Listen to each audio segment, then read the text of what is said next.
पाण्याचे 95% नमुने हे पिण्यायोग्य असावेत असा मानक आहे। या मापदंडात ठाणे महापालिका सपशेल नापास झाल्याचं समोर आले। पालिकेकडून घराघरात पुरवठा केल्या जाणाऱ्या पाण्याची गुणवत्ता सलग दुसऱ्या वर्षी घसरली आहे।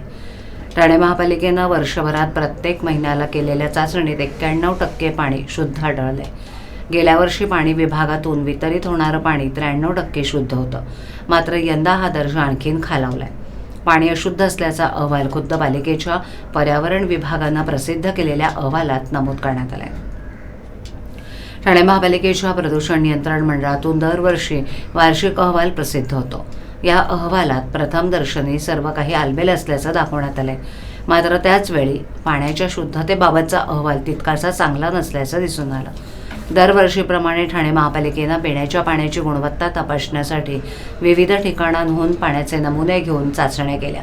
2023-24 मध्ये 12,828 पाणी नमुन्यांपैकी 11,635 नमुने म्हणजे 91% पाणी शुद्ध असल्याचं आढळून आलं, तर 1,193 नमुने अशुद्ध आढळलेत। पिण्याच्या पाण्याचे 95% नमुने हे पिण्यायोग्य असावेत असा मानक आहे, मात्र या निकषाची पूर्तता करण्यात ठाणे महापालिकेला अपयश आल्यानं या मानकाचा उल्लेख अहवालात करणं प्रशासनानं टाळल्याचं दिसतंय। 2022-23 पर्यंतच्या पाणी अहवाल तपासला असता हे शुद्धतेचे प्रमाण 2% घटलंय।